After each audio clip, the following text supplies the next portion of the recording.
Hello दोस्तों, मैं Yogesh Prajapati as a selected assistant loco pilot.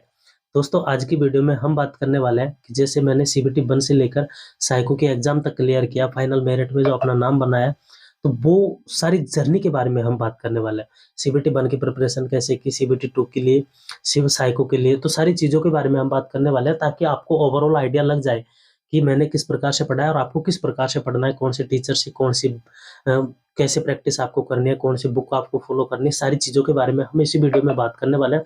बेशक वीडियो लंबा हो सकता है, लेकिन सारी जानकारी आपको इस वीडियो में मिल जाएगी। तो दोस्तों, सबसे पहले हम बात कर लेते हैं सीबीटी 1 पे। तो सीबीटी 1 के बारे में हम अच्छे से बात कर लेते हैं। एक तो आपको सीबीटी 1 में 75 क्वेश्चन देखने को मिलते हैं, 60 मिनट का समय मिलता है। 75 क्वेश्चन में आपके 20 क्वेश्चन आपके साइंस के पूछे जाते हैं, 45 क्वेश्चन आपके मैथ और रीजनिंग के पूछे जाते हैं और 10 क्वेश्चन आपके जीके के पूछे जाते हैं। जिसमें आपको जीके को बिल्कुल इग्नोर करना है, जीके को आपको बिल्कुल नहीं पढ़ना। उसके बाद में बचते हैं आपके 65 क्वेश्चन। 65 क्वेश्चन में मैथ, रीजनिंग और साइंस के पूछे जाते हैं। तो 65 क्वेश्चनों में आपको इतनी प्रिपरेशन करनी है कि आप 65 में से 65 ही आप करेक्ट कर दें। साइंस, मैथ और रीजनिंग, क्योंकि ये तीनों चीजें आपको सीबीटी 2 में देखने को मिलेगी। आपको ये सारी चीजें मतलब ये 3 सब्जेक्ट हैं जो रेलवे की हर एग्जाम में आपको देखने को मिलती है। तो मैथ, रीजनिंग और साइंस, इसको आपको मैक्सिमम पढ़ना है, ज्यादा से ज्यादा पढ़ना है। आप जैसे अगर 10 घंटे पढ़ाई कर रहे हो तो कम से कम आपको 9 घंटे, 8 घंटे तो कम से कम मैथ, रीजनिंग और साइंस को पढ़ना भाई। उसके बाद में बचे टाइम में आप जीके या फिर अदर सब्जेक्ट आप पढ़ सकते हैं, लेकिन आपको कम से कम 7-8 घंटे तो आपको मैथ, रीजनिंग और साइंस को देने पड़ेंगे। मैंने भी कुछ ऐसे ही किया था। मैंने साइंस को और मैथ को काफ़ी ज़्यादा टाइम दिया है। जीके रीजनिंग को सॉरी मैंने काफ़ी कम टाइम दिया है। रीजनिंग में मॉक टेस्टों से इज़िली मेरी कंप्लीट हो गई थी, तो रीजनिंग को मैंने बिल्कुल पढ़ा नहीं है।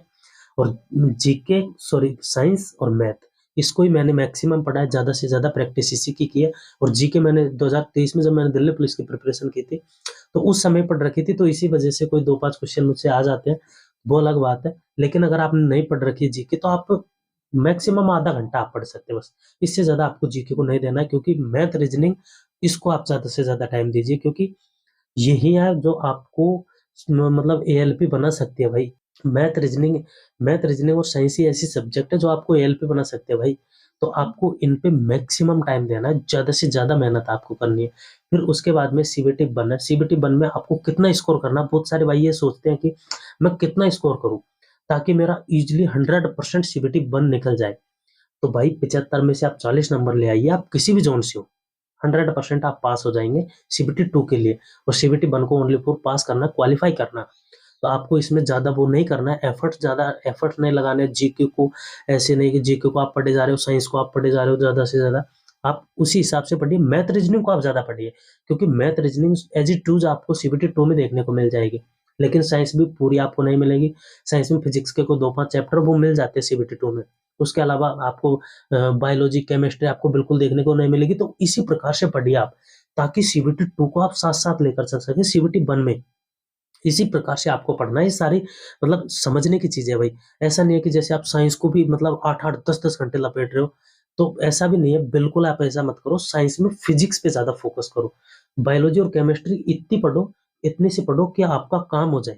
ऐसा नहीं है कि आपको मतलब बायोलॉजी पढ़ के डॉक्टर बनना है या फिर केमिस्ट्री पढ़ के आपको कुछ अलग कोई जैसे लैब में काम करना है, ऐसा नहीं करना है आपको। आपको ट्रेन चलानी है, तो ट्रेन चलाने के लिए भाई आपको मैथ, रीजनिंग और फिजिक्स, ये 3 चीज़ों पे आप अच्छे तरीके से फ़ोकस कर लीजिए। और फिजिक्स में भी आपको नॉर्मली फ़ोकस करना है। ऐसा नहीं है कि हाई लेवल।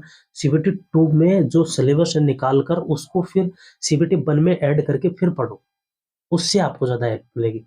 सीबीटी 2 में आपको पता है मैथ, रीजनिंग आपके एज़ इट इज़ रहने वाले हैं। उसके बाद में basic science and engineering drawing में आपकी एक तो कंप्यूटर पूछी जाती है 5 क्वेश्चन, एक आपकी एनवायरनमेंट पूछी जाती है 5 क्वेश्चन, एक आपकी ड्राइंग पूछी जाती है, वो 8 से 10 क्वेश्चन के आसपास पूछे जाते हैं।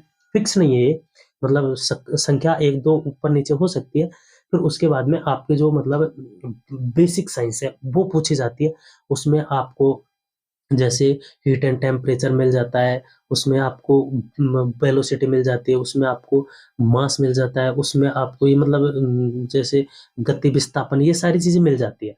तो आप मतलब उसी हिसाब से पढ़िए। जो आपकी सीबीटी 1 में है ना, उसको आप ज़्यादा से ज़्यादा टारगेट कीजिए, जो सीबीटी 2 में आपको मिलने वाला है। और सीबीटी 1 में रहने वाला उसको आप कम टारगेट कीजिए। आप असिस्टेंट लोको पायलट अगर बनना चाहते हैं तो। क्योंकि मेरे भाई आपको सीबीटी 2 में कम से कम आपको 90 क्वेश्चन, 90 नंबर आपको लाने 100 में से, तब आप 100% असिस्टेंट लोको पायलट बन जाएंगे। ये मेरी जिम्मेदारी है, क्योंकि सिर्फ 90 क्वेश्चन 90 नंबर लाना भी ज़्यादा बड़ी बात नहीं है। हाँ, हालांकि मेरे नहीं आए हैं, लेकिन मैं बता देता हूँ आपको कि इसमें ज़्यादा बड़ी बात इस वजह से नहीं है कि आप अगर अपनी ट्रेड को आप इस तरह से लेके चलिए कि आप पास हो जाए उसमें, मतलब जैसे आपके 50% के आसपास स्कोर हो जाए, उसमें 40% 50% आपको पास ही करनी है वो।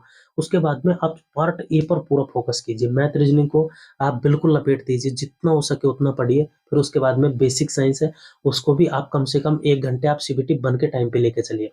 लेकिन ऐसा नहीं है कि आपकी तैयारी बिल्कुल कमजोर है और आप सीबीटी 2 को अभी से लेकर चल रहे हो, ऐसा भी आपको बिल्कुल नहीं करना है। अगर आपकी बिल्कुल तैयारी कमजोर है तो आपको पहले सीबीटी 2 क्रैक करने के बारे में सोचना है, सारी चीज़ों सारे प्लान आपको बनाना है। फिर उसके बाद में आप जैसे आपने प्लान बना लिया, आपने अपना टाइम टेबल सेट कर लिया, फिर उसके बाद में उसी प्रकार से आपको पढ़ना है। ऐसा नहीं है कि जैसे अगर आपकी जैसे एवरेज तैयारी उससे ज़्यादा अगर आपकी तैयारी, तो आप सीबीटी 2 को ही पढ़ना स्टार्ट कर दीजिए, सीबीटी 1 आप स्किप कर सकते हैं, क्योंकि सीबीटी 1 ईजिली कंप्लीट हो जाएगा, ईजिली क्लियर हो जाएगा, कोई ज़्यादा बड़ी बात नहीं है उसमें। आप 40-42 क्वेश्चन सही कर देंगे तो आपका ईजिली कंप्लीट हो जाएगा। आपने देखा हमारे टाइम पे कितने कम कट ऑफ गई है सीबीटी 1 की, तो इजीली कंप्लीट हो जाएगा। और मेरा तो काफ़ी ज़्यादा सीबीटी 1 में मैक्सिमम स्कोर हो चुका था। आपने देखा होगा, मैंने स्कोर कार्ड भी डाला है मेरे यूट्यूब चैनल पे। इतना स्कोर हुआ कि इतना मुझे उम्मीद भी नहीं थी भाई, इतना स्कोर हुआ है। तो आप ये मतलब ये सारी चीज़ें आपके प्रिपरेशन पे मैटर करती है। प्रिपरेशन पे इस वजह से मैटर करती है, अगर आप दिल लगा के अच्छे तरीके से मेहनत करते हो, तो मेहनत आपकी बेकार कभी नहीं जाएगी भाई। आप आप अपने से ही अपनी कमियाँ ढूँढिए और उसके बाद में उन कमियों पर आप काम कीजिए। अगर आपकी तैयारी अच्छी खासी है, आपको पता है कि सीबीटी 2 में मतलब सीबीटी 1 का आप मॉक दे रहे हो, उसमें आपके 45 क्वेश्चन 50 नंबर आपके आ जा रहे हैं, तो आप 100% सीबीटी 1 में क्वालीफाई हो जाएँगे। आप सीबीटी 2 की प्रिपरेशन कीजिए। अगर आपके मॉक टेस्ट में 30 से 35 स्कोर आ रहा है, तो आपको सीबीटी 1 पढ़ना है, फिर उसके बाद में सीबीटी 2 को भी आपको थोड़ा टाइम देना है। और अगर आपका बिल्कुल कम स्कोर आ रहा है, जैसे 20-20, 25-25 के आसपास अगर आपका स्कोर जैसे 20-20, 25-25 के आसपास अगर आपका स्कोर आ रहा है, तो भाई सीबीटी 1 को पहले क्लियर करने की सोचो, फिर उसके बाद में सीबीटी 2 के बारे में सोचना। सीबीटी 2 में कम टाइम मिलता है भाई, 2-3 महीने का टाइम मिलता है, 2-3 महीने में कुछ नहीं हो पाता फिर आपको रात-दिन एक करने पड़ते हैं, मतलब खाना-पीना सब भूल-भाल के फिर आपको पढ़ाई पे फोकस करना होता है। तो आप अभी से अपने नियम को इसी प्रकार से लेकर चलिए, ताकि आपको ये बाद में परेशानी ना हो। साइको के बारे में बिल्कुल सोचने की ज़रूरत नहीं है, साइको ईज़िली कंप्लीट हो जाएगा आपका।